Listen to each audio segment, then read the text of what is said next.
O podcast Vozes Rurais fala hoje com Betânia Longaray Fonseca, uma das profissionais mais focadas que eu conheço. Ela que é empresária do setor primário e também trabalha com sementes. E é sobre isso que a gente vai falar hoje aqui no nosso podcast. E eu agradeço a tua companhia conosco. Betânia, bom te receber aqui. E eu acho que o meu enunciado, eu não estou equivocado nem um pouquinho, porque tu vive o agro. Tu respira e transpira o campo. Nas duas pontas, né? Na ponta inicial, que é o plantio, e depois com o fornecimento de sementes. Fala para nós um pouquinho desse trabalho e o que é a agricultura para ti. Obrigada, Alex. Obrigada pela oportunidade de estar aqui com vocês para conversar um pouquinho sobre isso. Então, a agricultura para mim é vida, é como tudo se produz através da agricultura. Então, nada melhor do que ser traduzido realmente como vida. Para mim, a agricultura é isso. E a semente, ela retrata muito isso, né? A semente, tudo que a gente planta, a gente colhe. Então, ela usa toda a força da natureza para trazer mais alimento para a gente. Então, eu acho que é um ciclo muito bonito a agricultura que a gente vive, né? Produzir alimentos, né? Eis a vocação, né? Eis a chave de tudo. E eis, eu acho que tem um quê de sagrado em tudo isso aí, né? Para quantas mesas, né, vai o produto que a Palma colhe, por exemplo, né? Que a semente, que a Rancho King fornece. Exatamente. Né? Quantas famílias são alimentadas, né, através dessa produção. Então, eu acho que é um ciclo maravilhoso que a gente planta, a gente colhe e a gente alimenta através desse ciclo, né? E ri e chora também. Ah, com certeza. Porque não é fácil. A história da empresa de vocês tem a ver com a família, né? Tu és muito estudiosa e tu és focada justamente porque tu estudas muito. E tu continuas estudando, né? Continuo. Nos fala um pouquinho dessa tua formação aí. Tá, eu vou falar sobre... Que é um pouquinho longo, né? Vou falar sobre a minha formação acadêmica, então.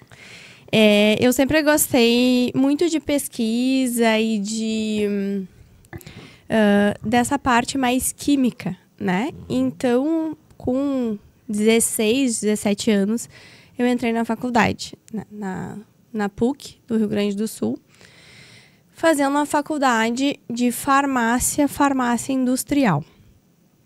Que eu pensava que era uma faculdade que iria me trazer um grande leque de oportunidade, porque eu poderia trabalhar em muitas frentes.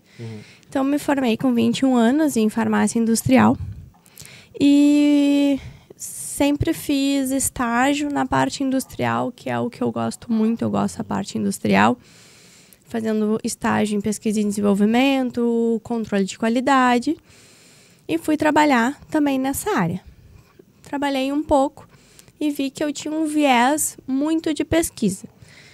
Então, fui fazer um mestrado, né? E fiz mestrado também na PUC do Rio Grande do Sul. E aí que começou as coincidências, que para quem acredita em coincidências seriam coincidências, para quem acredita na providência divina, como eu, seria a providência divina. Eu fiz mestrado, então, em gerontologia biomédica, que é a ciência que estuda o envelhecimento humano, mas eu não queria bater no lugar comum. Então, eu fui buscar plantas que podiam desacelerar alguns processos de envelhecimento no corpo. E foi a partir disso que começou o meu estudo, né?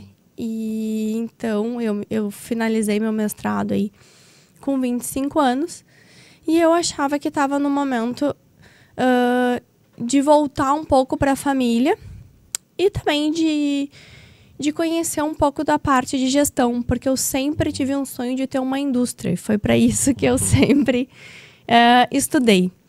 Então, eu voltei, né, para Camaquã, com 26 anos, mais ou menos. E o meu pai, então, me fez a proposição, me apresentou a Rancho King, porque ele tinha fundado a empresa fazia muito pouco tempo. Ainda estava num processo de organização, porque ele tinha várias frentes para tocar, né? Assim como tinha a fazenda, como tinha ali a concessionária. Então eu fui para essa área para fazer uma parte de organização industrial ali, que estava dentro da minha formação, e de controle de qualidade e validação de processo, que era o que eu já trabalhava nas outras indústrias. Então eu comecei trabalhando com isso. Então, na Rancho King ali, eu iniciei realmente nessa parte, assim, de controle de qualidade. Da parte mais técnica. Formando laboratório de controle de qualidade. E me formando mais nessa área de semente. Aí, então, eu fui fazer uma especialização em sementes. Fiz especialização em sementes. Fui fazer uma formação na parte de gestão, né? Um MBA em gestão.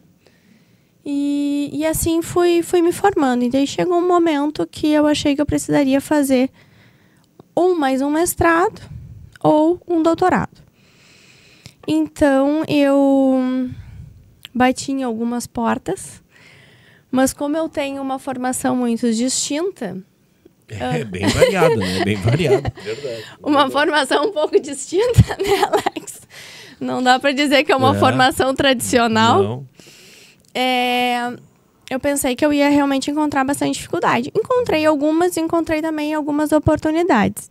Então, comecei meu doutorado na URGS, né? Mas lá, antes disso, logicamente, fiz disciplinas como aluna especial, porque eu sou filha da PUC, do Rio Grande do Sul, então eu não tinha conhecimento com as pessoas da URGS. Na PUC, a gente não tem essa formação em fitotecnia, que é a minha área de doutorado. Então, eu tive que ir na URGS bater portas, mas, felizmente, encontrei boas pessoas que me deram oportunidades. Encontrei um ótimo orientador e, logicamente, fiz a prova, né? Que não era fácil para conseguir passar no doutorado. Então, eu fiz doutorado na URGS. Em? Fitotecnia. Que é a ciência das plantas, vamos assim dizer, né? E a partir disso, então, eu fiz focado em arroz e em semente. E fiz toda a minha experimentação dentro da Fazenda Palma. Então, todos os meus experimentos, todo o doutorado, foram feitos dentro da fazenda. Quantos anos de semente Rancho King já? Nós temos 18 anos. 18 anos. E eu tô há 14. 4 anos depois. Isso. E foi assumindo e assumiu a gestão da... Isso. Na verdade, no primeiro ano, em 2006, o pai pegou só a inscrição. Ele começou mesmo a vender semente em 2007. E eu comecei eu ia e voltava de Porto Alegre ali no final de 2010, né? Então, foi realmente, era bem o início, assim, realmente era mais o início, porque conforme eu te falei, né, o pai tinha várias frentes para tocar, então ficava difícil de conseguir se focar só naquilo dali, porque realmente era muita coisa para se fazer. Agora, ainda fechando essa parte da formação, tem que gostar, né? Tem que gostar de estudar, porque é tempo. E a gente está falando também aqui de uma mulher que está à frente do negócio e também tem sua família, tem seus filhos, né? Achar o tempo é complicado às vezes, né? Mas, enfim, tem que se fazer, né? Eu tive uma história um pouco distinta. Realmente, eu fiz as disciplinas... Eu queria fazer as disciplinas eu fiquei grávida do meu filho, Bento, né? Mais velho. Eu queria fazer todas as disciplinas antes de ganhar o meu filho. Então, assim, eu estudei enlouquecidamente. Consegui fazer quase todas as disciplinas. Então, mas assim, tem que ter uma dedicação, né? Tem que ter uma dedicação, tem que ter um foco. Porque tu poderia perfeitamente dizer o seguinte, olha, eu sou a filha do dono, então eu vou ficar na minha aqui, não vai fazer muita diferença. Só que tem uma diferença muito grande, que é a tua fundamentação, tanto a nível de negócio, na parte de comercialização, como também internamente, né? Quer dizer, tu ter o domínio do negócio, e tu acabou atacando todas as pontas, diga-se de passagem. Né?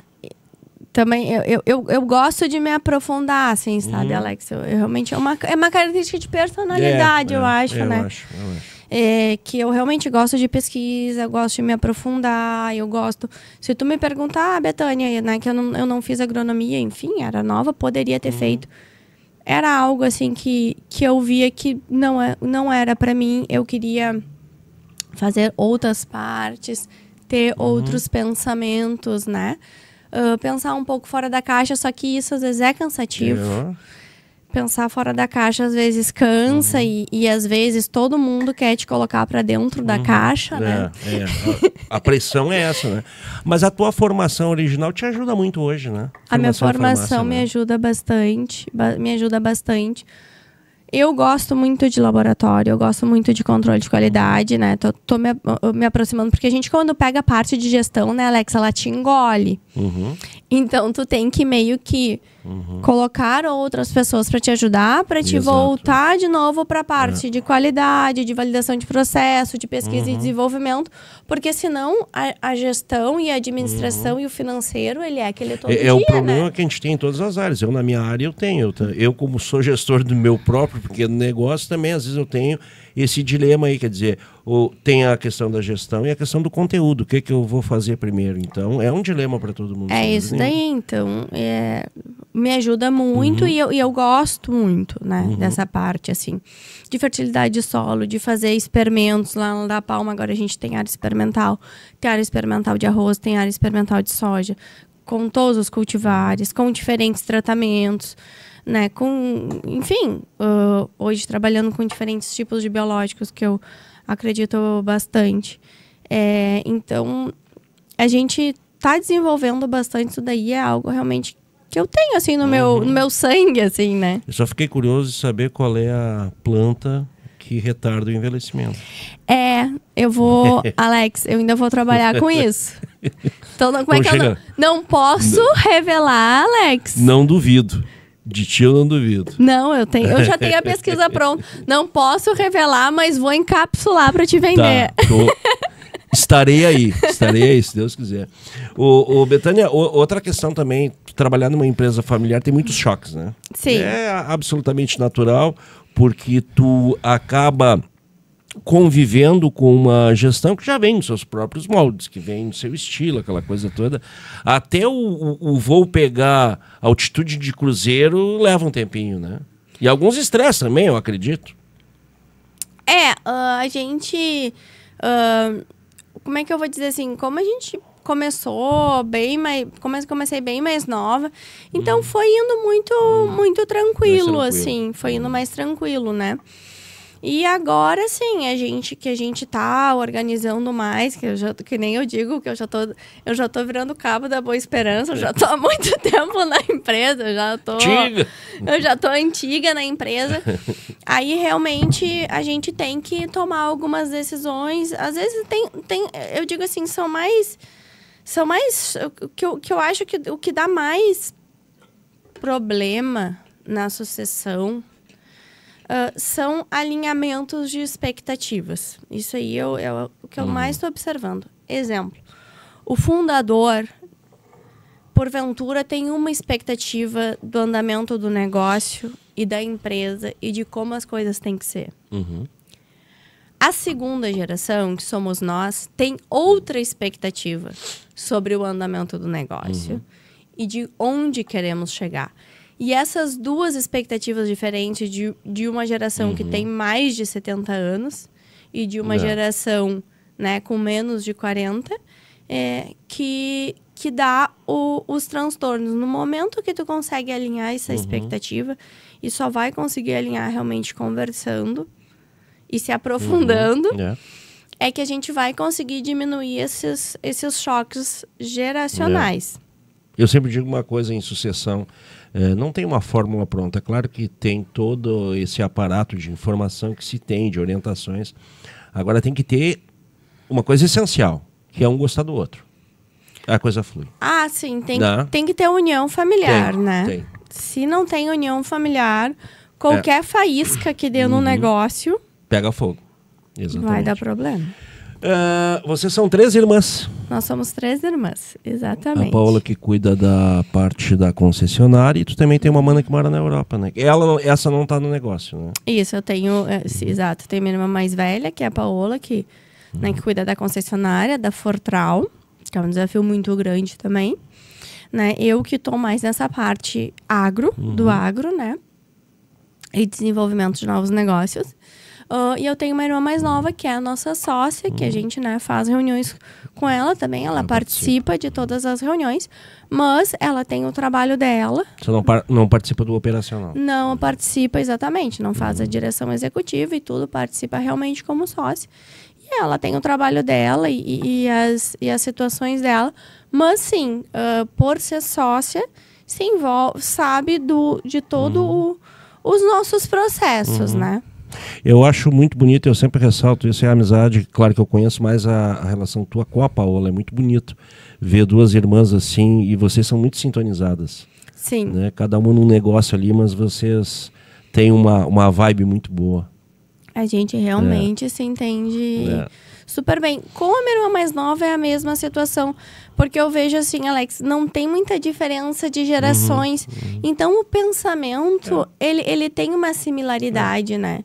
Então, a gente consegue andar bem. E por mais que tenham diferenças, assim, de personalidades... Tem uma criação também, né, padronizada ali, que foi a mesma. Então, a gente tem esse alinhamento, sabe? Ô, Betânia, vamos falar um pouquinho de semente. Eu acho que esse é um mercado crescente, apesar de ser um mercado novo no Brasil. Eu dei uma olhada e uma rabiscada antes desse nosso podcast aqui. Eu estava vendo que só em 2005 veio uma normativa de número 9. E 2003 é que se fez a legislação sobre produção e comercialização, quer dizer, uma diferença de 2 anos, mas ainda um espaço muito curto se nós formos pegar a agricultura de um modo geral. Né? Que foi quando saiu a nossa inscrição da Agropecuária Ranch King. Na verdade, a primeira inscrição não foi na Agropecuária, né? Solismar Paulo Fonseca, né? A primeira inscrição como produtor de semente foi no ano de 2005, quando saiu a instrução normativa. E aí, a partir disso, a gente começou a conseguir produzir semente. E tinha pessoas que já produziam, acho que volumes maiores, mas todo mundo começou menorzinho, né? Foi começando ali devagar, foi colocando os equipamentos, foi se aprimorando, né? Então, a gente estava amadurecendo nesse caminho. Como é que se vendia sementes até então? Eu vendia num mercado que a gente chama de mais informal, ou seja, não tinham certificações, porque agora é toda semente de arroz que sai, né? Semente de soja também, mas eu falando de arroz, que hoje sempre foi o nosso carro-chefe, todas as sementes têm um certificado. Então, o que acontece? Tem o Ministério da Agricultura é o órgão certificador. Esse que tutela, né? Entretanto, no Rio Grande do Sul, quem faz as certificações ainda é o IRGA, né? Isso tem que passar pelo Ministério ainda ou não necessariamente? Sim, a gente faz todas as inscrições de campo, tudo no Ministério. É tudo aprovado. Hoje é tudo online. Antes tinha que mandar toda aquela documentação. Hoje é tudo online, eles aprovam tudo. Mas sim, tem toda uma legislação que tu tem que seguir, né? Então, antes não tinha todo esse processo. Todo esse processo. Era algo mais que existia, mas não com todos esses processos. Porque a coisa também era até então meio amadora, pode-se dizer assim, né? Exato. É a semente salva. Né, que o pessoal diz. Quanto por cento hoje da agricultura brasileira, de acordo com os próprios números da associação de vocês hoje, se semeia no Brasil? No Rio Grande do Sul, vou trazer dados do Rio Grande do Sul, semente de arroz, tá? Nós temos a gente considera que é um índice muito bom, que é em torno de 60%, às vezes variando até 63% de semente certificada, tá? que a gente usa na lavoura de arroz. Em Santa Catarina o índice é um pouco mais elevado que isso, então semente de arroz tem esse índice. E a gente pensa muito também, Alex, que o arroz, todo mundo diz que semente de soja é muito complicado de produzir também, mas a semente de arroz ela tem um problema, um desafio muito grande, que é o zero de preto e de vermelho, né? Então, de arroz. Tu tem que ter zero. Para te conseguir produzir zero, é uma dificuldade muito grande. Então, acho que os produtores também pensam nisso. Estão limpando as suas áreas, colocando soja, para não ter mais esse infestante. Então, é razoável ou é inteligente comprar uma semente certificada que vem com zero e vai te garantir que a tua área vai continuar limpa. Porque se tu vai salvar, não tem como tu ter essa certeza, né? Essa certificação. É muito mais complicado. A semente certificada, ela tem como principal característica, eu acho que é o que puxa o restante todo, é a chamada pureza varietal, né? Que é a característica de originalidade dela, né? De pureza. Como é que o produtor que está lá na ponta, ele vai saber se essa semente é pura mesmo? Aí a relação com a sementeira, que ela vai se fortalecendo, a fidelidade. A gente tem um certificado que vai trazer a pureza também.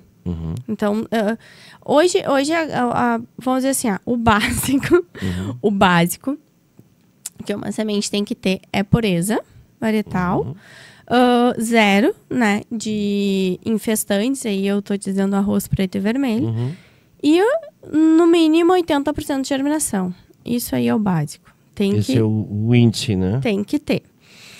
O que vai dar diferenciação? Isso aí, vamos para tanto semente de soja quanto semente de arroz. O que vai dar diferenciação realmente é uma qualidade fisiológica superior, ou seja, um vigor mais alto. Né? É o que vai dar a diferenciação. A gente vem com um processo de pesquisa há muito tempo em cima disso, tá? Tanto em cima de semente de arroz quanto em cima de semente de soja. Esse ano eu vejo que a gente chegou assim no nosso pico, que muitos clientes nos ligando realmente para dizer que nasceu até demais a semente. Mas botaram 100, nasceu praticamente 100, meu Deus, mas nasceu muito. Não. A gente vem com um trabalho muito grande de vigor, porque aí tu fica com o estabelecimento de semente perfeita. Mas de verdade, isso que eu tô falando para ti não é brincadeira. Os clientes estão dizendo, nossa, mas nasceu muito. Eu disse, pessoal, isso é um trabalho que a gente faz de qualidade para a semente ter alto vigor. E a outra característica é que a semente se estabelece muito rápido. Por exemplo, tu planta, 5 dias depois tu tá com a tua lavoura estabelecida. Antes demorava-se aí 20 dias, né, para se estabelecer uma lavoura. Agora é muito mais rápido por essa diferenciação. Que nem eu digo, tem o pacote básico e tem o pacote a mais, né? Que é esse plus. A semente de soja, a mesma coisa, né? Por que tu diz que é mais complicado um pouco de soja? A de arroz também é, né? As pessoas acham que a semente de soja, ela tem, até dentro da minha pesquisa tem isso. A semente de arroz, ela tem uma característica que depois do 3º mês de armazenamento, ela vai se manter a qualidade dela. Tá? Então, tu tem um armazenamento, ela vai se manter. A semente de soja, não. Muitas variedades de soja, elas começam muito bem com um vigor. Daqui a pouco, depois de 3 meses de armazenamento, começa a baixar o vigor. Quando chega na hora do plantio, o vigor já está lá embaixo. Então, a semente de soja, esse monitoramento de vigor, ele tem que ser mês a mês. Todo mês tem que fazer. No nosso laboratório, como a gente tem um laboratório próprio, não é nem mês a mês. A gente passa fazendo sempre. De 15 em 15 dias a gente está plantando. 15 em 15 dias a gente está plantando. Para ver se ela se mantém naquela qualidade. A semente de arroz, ela não tem essa característica. Ao contrário. A semente de arroz, principalmente alguns cultivares, como o Irriga 424RI, ele tem um período de dormência, que a gente chama. E a semente está dormindo. Então, ela não expressa... Está dormindo e está ficando forte. Não, ou se mantém. Não, ela não expressa vigor e germinação. Normalmente, nos primeiros 3 a 4 meses depois da colheita. E aí depois que ela quebra a dormência, que a gente chama, ali pelo mês de agosto, ela começa a mostrar o seu potencial de vigor e de germinação. Então, ela tem essa inversão. Então, na verdade, a grande dificuldade da semente de soja é isso. É tu conseguir manter ela com uma qualidade uniforme ao longo do tempo. Que é algo que na semente de arroz a gente não tem. Entretanto, na semente de arroz, para a gente colher ela com alto vigor, ela tem muitos detalhes de colheita, de manejo, de secagem e de armazenamento. Então, tu tem que, naquele momento ali, a da soja vai ser... Nesse ponto é mais delicada que a soja. Isso, eu penso que sim. Se fosse escolher ali um momento de colheita, ela... Na semente de soja, vocês têm uma parceria hoje com uma das empresas de maior prestígio, pode-se dizer assim, do país, né? Porque trabalha muito em pesquisa, investe muito também em tecnologia, que é a FT Sementes do Paraná. Como é que se dá essa parceria? Claro, Alex, a gente foi muito feliz, assim, porque a FT é uma empresa bem... é uma empresa muito antiga, que tem 51 anos, né? O fundador da empresa, o seu Francisco aí, é vamos dizer assim, é o precursor, né? Não sei se esteve aqui no nosso dia de campo. Ele é pioneiro, precursor aí em pesquisa de soja no Brasil.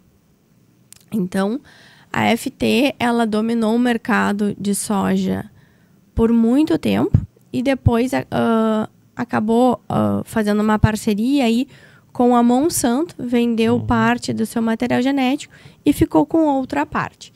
Eu conheci a FT por uma visita que a gente foi fazendo aí no Centro-Oeste e no Mato Piba, que lá eles já estão bem fortes e bem desenvolvidos. E eles já tinham começado a pesquisa para desenvolver cultivares para a metade sul do Rio Grande do Sul. Como eles são brasileiros, têm essa veia muito brasileira, eles desenvolvem cultivares para as diferentes regiões. Então, vamos lá. Eles, lá no Piauí, eles têm um campo experimental para ver quais os melhores cultivares lá. Bahia, a mesma coisa, que a gente foi visitar. Bahia, a mesma coisa. Imagina investimento para tudo isso. Né? Maranhão, a mesma coisa.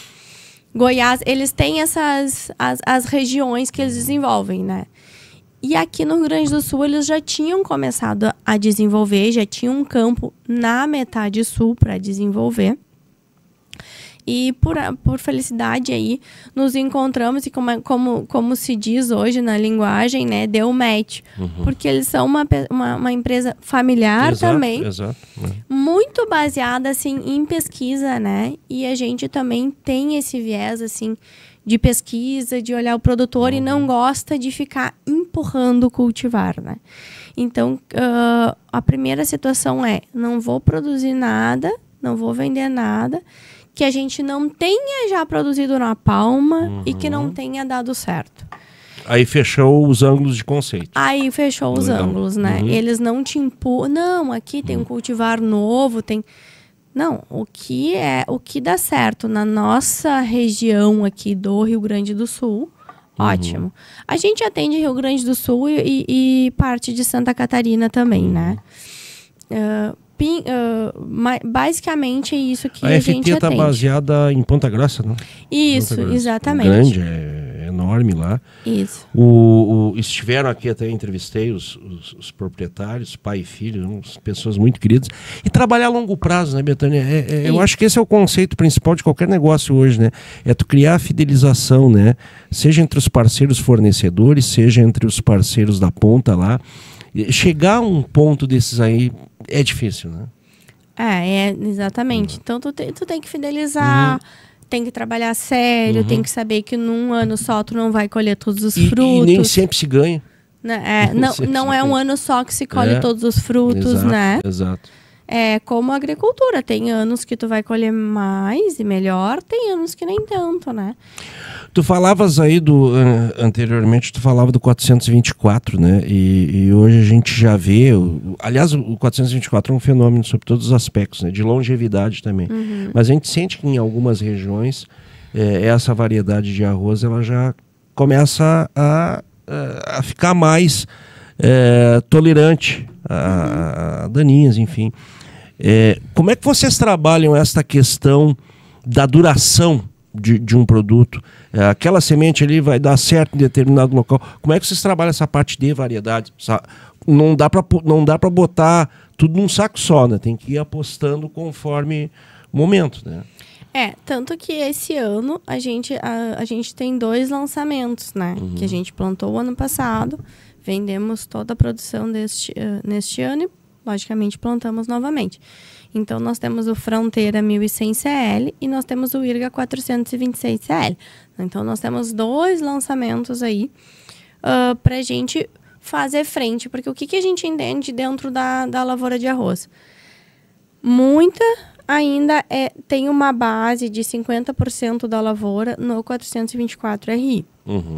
E o restante, o pessoal realmente está buscando novos cultivares, né? Nós temos um Pampeira, que ele não é CL, mas ele tem ótima produtividade. Então, vamos dizer assim, Alex, a gente não é do nosso perfil colocar todos os ovos na mesma cesta, ou pelo menos em 2 cestas. A gente tenta fazer essa variação porque a gente enxerga exatamente isso. A lavoura de arroz, ela não é para ser plantada com um cultivar só, né? Para ser colhido tudo junto. A lavoura de arroz hoje, ela é para ser plantada com diferentes cultivares, para a gente fazer um escalonamento de colheita e conseguir colher todos nas melhores épocas e tendo as melhores produtividades. Então, a gente pensa que o que dá certo hoje na lavoura é não basear a lavoura num cultivar só. Porque aí é isso, o produtor vai lá e coloca todos os ovos num cesto. E gradativamente experimentando também, né? Em pequenas parcelas. Em seguida, a gente tem na agricultura algumas novidades que, enfim, são lançadas. Eu acho que a regra é essa, né? Betânia, na lavoura agora, nós temos essas lavouras comerciais, temos as lavouras de sementes. Como é que vocês tratam isso na palma? No dia a dia, no plantio, principalmente no plantio e no manejo, né? No plantio é um cuidado extremo, é um cuidado bem grande mesmo. Porque ele tem que ser o melhor do melhor, né? Isso. A gente tem um cuidado muito extremo porque, assim, são sementes básicas, né? Que a gente planta, não pode ter erro, não pode ter nada, não pode ter mistura.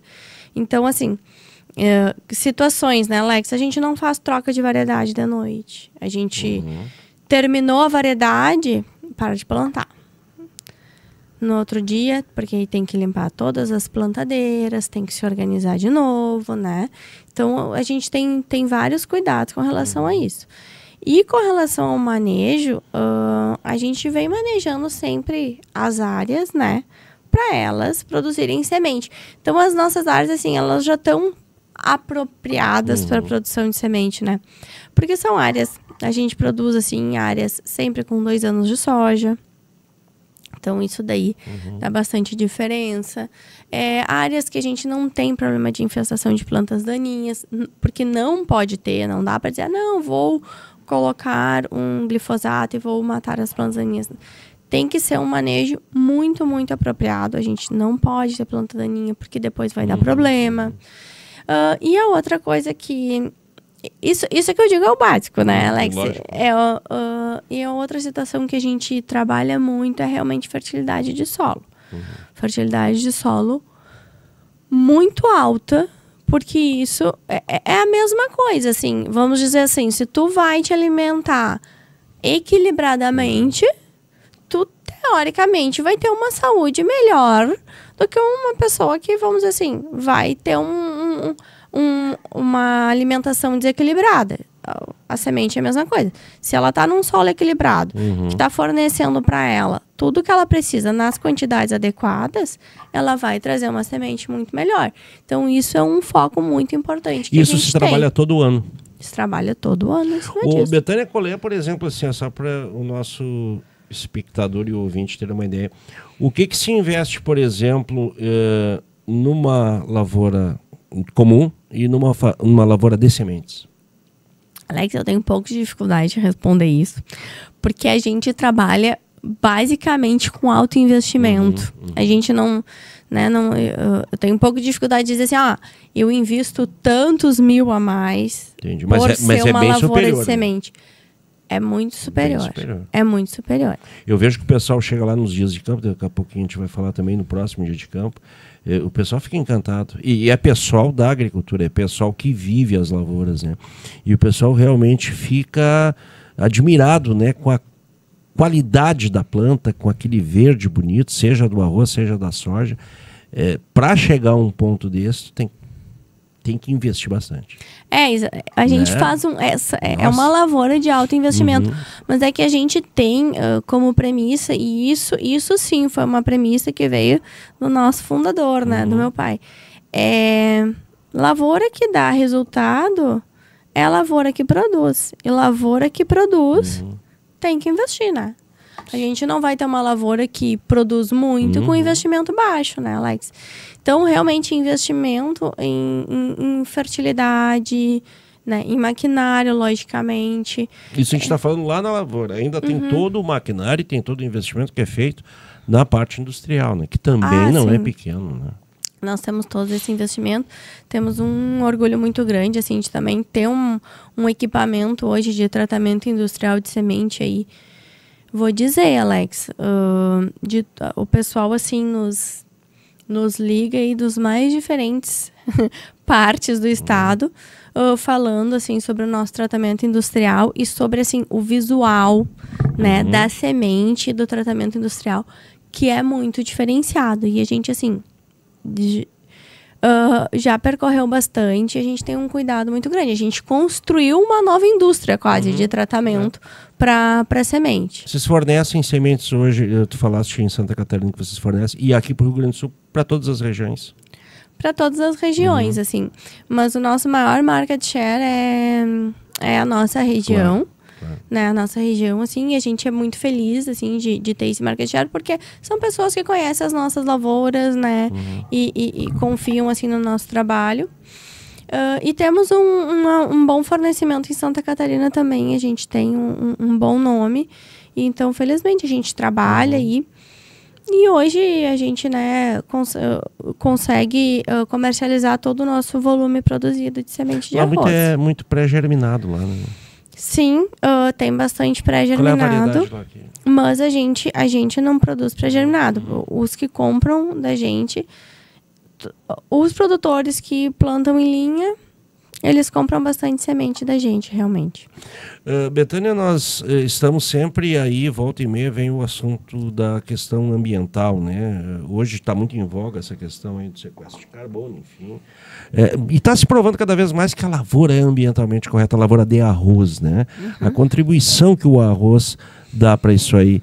Ainda não conseguimos achar e equacionar e botar em prática uma forma do produtor conseguir também ganhar a parte de cima. Mas vai chegar um momento que vai acontecer isso aí, né? Olha, Alex, eu acho que assim, depende muito das regulações, né? A gente tem que ter regulações para a gente poder ganhar em cima disso. Eu acho que a primeira coisa que a gente vai ganhar é imagem internacional. Uma boa imagem internacionalmente e internamente, né? Vamos fazer o nosso endomarketing aqui para a população brasileira também, né? Que é uma população de mais de 210 milhões aí. A gente não pode... A gente se vende mal ainda, né? O agro se vende mal. Eu acho que estamos aprendendo, mas estamos engatinhando, né, Alex? Então, eu acho que as exportações, assim, para arroz, tá? São essenciais. Mas a gente não pode esquecer do nosso mercado interno aí, que consome grande parte do nosso arroz, né? Praticamente todo, né? O Rio Grande do Sul hoje fornece quase 70% aí, né? Do arroz consumido no Brasil. Então, assim, vamos se vender internamente, vamos se vender externamente. Eu acho que o que primeiro vai vir é isso. Depois, financeiramente. Mas eu não tenho expectativa, assim, Alex. A curto prazo. Não tenho expectativa que isso vai se regular a curto prazo. Eu acho que é coisa para depois, para 2030, sabe? A população, na tua opinião, Bethânia, a população, claro que a gente não pode julgar também pela nossa bolha aqui, porque nas nossas cidades a gente sabe quem aplaude e quem não aplaude, né? Mas de um modo geral na sociedade brasileira já há um entendimento melhor sobre o agronegócio? Eu penso que sim, eu penso que se a gente mudou bastante esse jogo, sabe? Eu também tenho essa impressão. Eu acho que a gente mudou muito esse jogo, eu acho que esse jogo tá bem melhor, né? Eu acho que agora você não tem, assim, um dedo sempre apontando pro produtor, né? A gente teve um problema enorme aí de queimadas e tudo, né? Mas eu não vi, assim, um apontamento de um dedo, né? Porque foi os produtores. E eu vejo também um desgaste muito grande do discurso daqueles que tentam vilanizar o agronegócio, né? Eu vejo um cansaço. E a gente, por exemplo, pega aí a eleição americana agora, muito da votação do presidente eleito, Donald Trump, ele advém do meio rural. O mesmo acontece aqui no Brasil. Não existe produtor americano que não votou no Trump. E eu acho que também, assim como não existe produtor que não tenha votado, pelo menos uma parcela muito grande, que não tenha votado em Bolsonaro. E que não vai votar em Bolsonaro ou num seu aliado. Essa relação, ela se entende, ela se explica, na tua opinião, pelo quê? É um tanto quanto complexo, mas eu me arriscaria a dizer o seguinte, não é tão complexo assim até de entender pela visão que um lado e o outro lado olham para o agro. Né? Eu acho que assim, né, agora falando aí de um viés mais político, que né, eu não gosto que muito. É bom também. Não gosto muito de entrar, né, mas...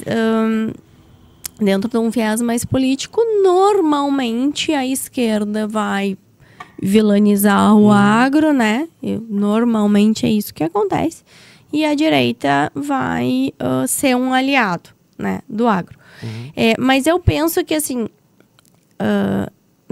nós como produtores, nós temos que nos mostrar para a sociedade, né, independente, e vender tudo que a gente faz, né? Tudo que a gente produz, mesmo sendo espremido por um monte de situações, de logísticas, de custo Brasil, né? A gente consegue produzir muito, a gente consegue fazer muito. Então, a gente é muito sustentável, porque com o que a gente tem em mãos, com o pedaço de terra que a gente tem, a gente consegue sim verticalizar, que a gente chama isso hoje, muito verticalizar a produção, né? Que é realmente aumentar em cima da mesma terra aquela produção. Então, acho que a gente está vendendo e precisa continuar vendendo essa imagem para a sociedade, né? Porque é a imagem real. Essa é a imagem real, né?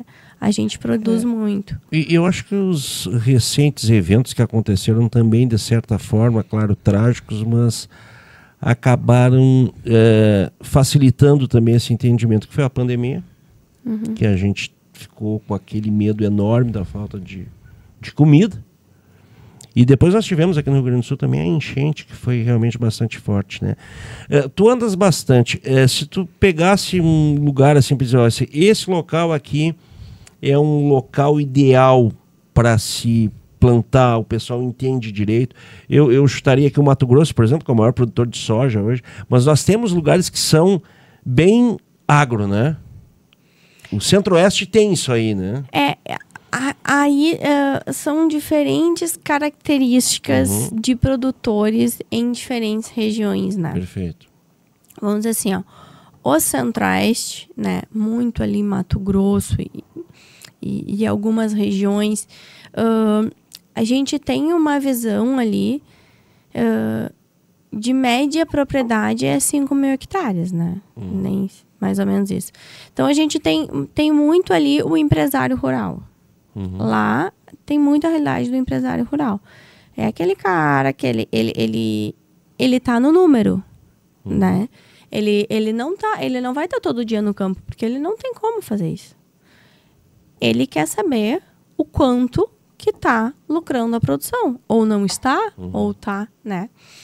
Já no Rio Grande do Sul, a gente tem uma realidade mais comum daquele proprietário, né? De estar, se não diariamente, semanalmente... Mas está. Na propriedade, né? Então, é outra realidade. E Betânia, lá também, as cidades, as regiões, elas se formam a partir da lavoura e não o contrário, né? A partir dos grupos que a gente chama, né? Nesses grupos aí, em cima desses grupos é que eles vão se formando. Depois a gente tem uma realidade aí muito de cooperativa em Paraná e Santa Catarina, né? São Paulo é totalmente diferente, por isso que tu tá me perguntando, então, assim, fica... São Paulo, ele vai para São Paulo. É citros, é cana, né? Então, é outra realidade também. Enfim, São Paulo ainda tem até um pouquinho de café. E tem outros plantios, mas cana e citros aí tem muito.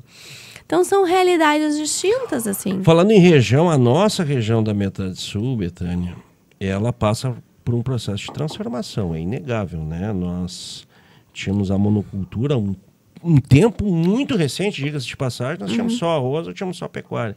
Esses sistemas de produção, na tua avaliação, não tem volta? É isso aí? A gente tem hoje uma baixa da pecuária, essa que é a verdade? Os grãos, eles passaram a ser os protagonistas, mas essa inserção da soja, principalmente, ela deu uma alavancada muito boa. Agora se fala muito nas culturas de inverno. Como é que tu vê isso? Vamos lá. Eu acho que, assim, sistemas de produção, isso é... Não tem volta. Não. Isso é algo... Já tem que estar estabelecido. O sistema de produção tem que estar estabelecido. Não há outra maneira. Agora a gente tem que achar a nossa vocação. Até falei no programa sobre isso. Para o que vamos fazer no inverno, nas nossas regiões. Pensando que a gente tem várzea, e se a gente tem inverno chuvoso, a gente tem uma várzea encharcada. O que nós vamos fazer em cima disso? Primeiro, logicamente, drenar. Isso é o básico, né? Então, nós vamos ter que drenar no inverno para a gente conseguir estabelecer culturas ali. Nós, conforme eu até tinha conversado, tentamos já estabelecer trigo do propósito e trigo pastoreio. Além de azevém, que é algo que a gente já faz há muito tempo, e aveia. Para a gente ter produção de carne em cima disso. Então, eu acho que cada propriedade vai ter que achar o seu, vamos dizer assim, o que fazer no momento de inverno. O que eu penso é que não dá pra gente não fazer nada, né? Ou vamos ter que plantar forrageiras e botar um gado, né? Ou vamos ter que tentar algum trigo, né? Mas essa resposta ainda não foi dada, né? Não foi dada. Até foi uma, né, dentro desse projeto do IRGA, né? Que é de sistemas de produção. Eu conversei já com eles. Conforme eu falei ali, eles têm várias respostas. Até no nosso dia de campo a gente quer trazer isso. Eu acho que é super importante, né, eles trazerem algumas respostas que eles já têm sobre isso. Então, é algo super importante. Mas eu penso que a gente vai construir, vamos dizer assim, daqui a 3 anos... a gente já vai ter uma resposta mais estabelecida sobre isso. O importante é a gente trabalhar para isso, né? Esses tetos de produtividade, que é almejado por todo mundo, lógico. O que é o principal objetivo, me parece, da agricultura nesse momento é produzir mais nas mesmas áreas, né? É isso aí. Esse é o objetivo, quer dizer, até chegar lá, esse sistema de rotação aí, o inverno é uma resposta que a gente precisa, até porque também... nós temos aqui, né, Betânia, toda essa questão da pecuária juntos, né? Então tem que conseguir, e tem também essa questão da propriedade da terra, da parte do uso da terra, ainda não é bem definido algumas coisas, então tem todo uma complexidade aí. Falando no dia de campo, para a gente já ir para o nosso final, Bethânia, eu queria que tu falasse um pouquinho do histórico desse dia de campo, que a cada ano ele é mais forte, né? E é um prazer, eu vejo que para vocês é um prazer muito grande fazer esse evento anual lá, né? E tá pertinho aí, seguidinho, acontece o outro já. Isso. 14º. 14º dia de campo, então. Nós começamos aí no ano de 2011. Com um pequeno roteiro técnico, que nem a gente chama, porque não era dia de campo, não tinha. Te lembra do primeiro? Tava lá? Bom, tava começando, isso, 14 foi anos. a primeira coisa que eu fiz, foi o dia de campo, Alex. Então, tu tá autoridade falar de dia de campo. A primeira coisa, uma das minhas primeiras ações aí foi montar um pequeno roteiro técnico aí para mostrar as nossas lavouras. Me lembra, assim, de um dia de calor, Alex, em final de fevereiro, aqueles calores, né, que faz. 2010. 2011. 11. Então, a gente começou com um pequeno roteiro técnico, sempre mostrando as lavouras, e aí nós falávamos sobre o nosso manejo. O que nós aplicamos, o que nós fizemos. As folhinhas aquelas. Isso, exatamente. E aí a gente foi aí caminhando, né? Sempre tentando mostrar lavoura e manejo, e lavoura e os manejos. E as cultivares, né? Então fazia lançamentos de cultivares, mostrava as cultivares novas nas nossas áreas. E aí começamos nesse caminho. Aí então a Fortral começou, também a gente começou a mostrar um pouco de implemento. Mas fazemos, mas com que implemento a gente usa? O que a gente faz? Com que trator? Né? Que coletadeira a gente colhe para depois conseguir fazer um manejo de inverno. E aí começamos também a colocar as máquinas junto nesse processo. Mas foi uma caminhada natural, sabe, Alex? A gente foi caminhando naturalmente, assim, e progredindo nesse dia de campo aí. E hoje eu penso, assim, que o nosso dia de campo tá bem estruturado, né? Tá bem pensado, a gente pensa no dia de campo já, a gente colhe a lavoura desse ano, já pensa no dia de campo do próximo, pra gente organizar as áreas experimentais, o que a gente vai fazer. Então, são um dia de campo bem pensado pro produtor. De acordo assim, com a expectativa também do produtor. E é muito técnico, né? Eu sempre digo o seguinte, é um dia de campo, dia mesmo, durante o dia, né? Tem a parte da manhã dos roteiros, aí depois meio-dia tem o almoço, agora desde o ano passado com a abertura da colheita também lá, com o uso das máquinas, mas é extremamente profissional, quer dizer, o sujeito vai lá realmente para conhecer, né, para aprender, para confraternizar também, né? A nossa ideia é exatamente isso, sabe, Alex? É realmente agregar conhecimento ao produtor. A gente quer fazer ali trazer o conhecimento que a gente tem dos experimentos que a gente fez, o que deu certo, né? As cultivares, colocando uma do lado da outra. Esse ano a gente fez também densidade de semeadura, né? Que é uma das coisas que o pessoal pergunta. Fizemos, então, experimentos sobre densidade de semeadura. Cultivares de soja uma do lado da outra, cultivares de arroz uma do lado da outra. O pessoal pergunta muito sobre adubação, sobre aplicações. Pergunta bastante. Diferentes tratamentos a gente fez também nas sementes. Plantando, tá todo um do lado do outro. Então, assim, tem todos esses viés, assim. E um público crescente, né? O que nós tivemos lá no último? Lá? A gente tá girando em torno dessas 600, né? 600 pessoas. 600 pessoas, assim. E aí, esse ano... Sempre quando tem, assim, esse apelo de novos cultivares, né? A gente vai ter, então, os resultados aí desses 2 novos cultivares de arroz. E depois a gente vai ter os cultivares de soja também. E nós vamos ter também o projeto do IRGA, né? Que eu acho que é algo super importante. Que o produtor tem que olhar para isso. Resiliência e sustentabilidade. O produtor também tem que olhar para isso.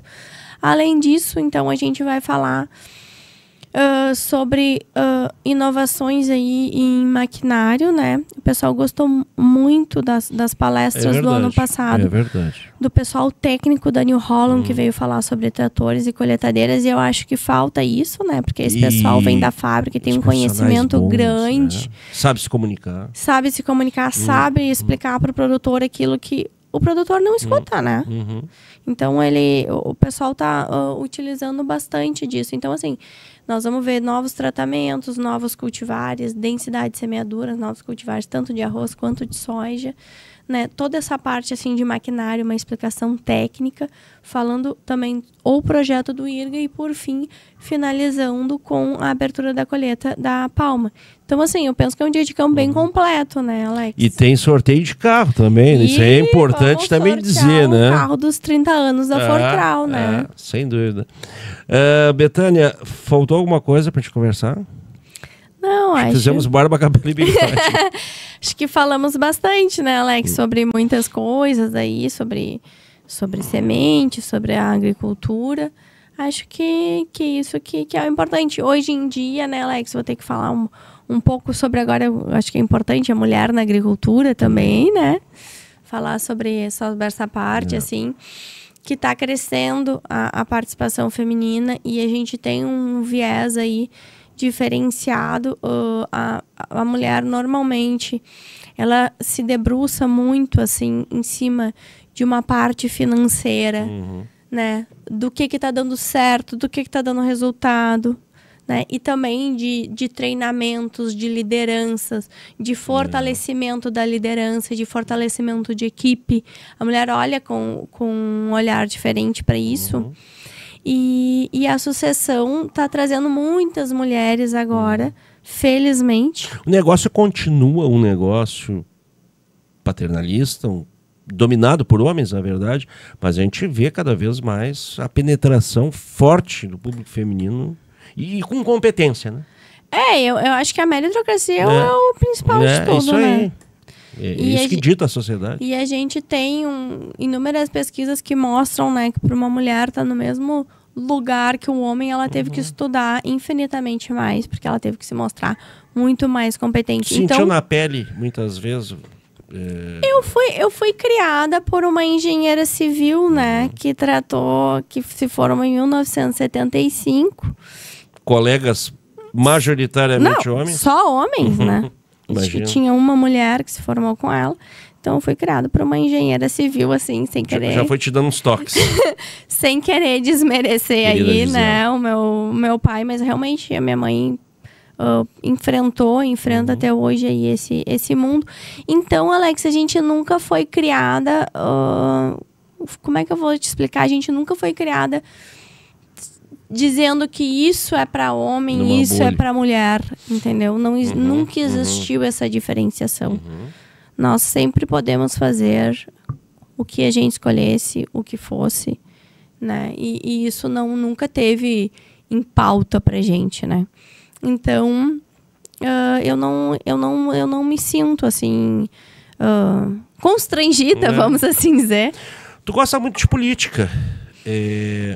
Pensa um dia... Não me coloca nessa, Alex. Eu acho que a política, a gente ser um ser político, eu acho que é algo importante. Já fui muito mais, porque já tive mais tempo para, né? Hoje em dia, assim, a vida... Mesmo estudando, hein? Não, hoje em dia a vida familiar, assim, realmente não permite, né? Difícil ter espaço. Né? Não consegue. Mas eu nunca pensei em ser um ser político atuante. Sim, ser um ser político... Acompanhante. Que acompanha e que, assim, dentro da sua esfera, consegue agir, assim. Só não pode ficar indiferente, eu acho que está... É isso aí. Correto, a gente nós somos, né, seres políticos que precisamos... Né? A mesma coisa do pessoal seguido, porque a gente trabalha em comunicação social, aquele negócio todo. Não vai te candidatar, não. Não tem, porque... Isso aí tu tem que ter vocação, tem que ter tempo, né? Tem que ter foco. Eu acho que se tu não tiver foco, fica um pouco difícil. Betânia, quero te agradecer muito pela tua participação aqui no nosso podcast, uma honra para nós. Eu estou falando hoje aqui com alguém que eu admiro muito. Eu te admiro muito. Obrigada, Alex. Pelo conhecimento que tu passa, todas as nossas conversas sempre fica um ensinamento legal, apesar de tu ser ainda uma jovem, né? Mas já estudou bastante para ter hoje essa fundamentação aí e conta sempre conosco. Obrigado, viu? Muito obrigada, Alex. Obrigada pela oportunidade de conversar aí sobre o agro, sobre diferentes realidades. Espero que tenham trazido alguns ensinamentos. Claro que é um tempo curto aí para a gente falar de tanto assunto, mas eu acho que o principal é realmente foco e determinação no trabalho que a gente se propõe a fazer. Né? E no teu caso faz bem feito. Obrigada, Alex. Tá bem, um abraço. Com trabalhos do Eduardo Vicente, nós estamos encerrando esse podcast aqui no estúdio da nossa rádio Acústica FM, estúdio especialmente para o nosso podcast. Eu falei aqui com a Betânia Longaray Fonseca, diretora da Sementes Rancho. Dele boca essas bocas cantoras, redentoras da voz dos galpões. Dele é pata e desata este brado dos sagrados rituais dos fogões.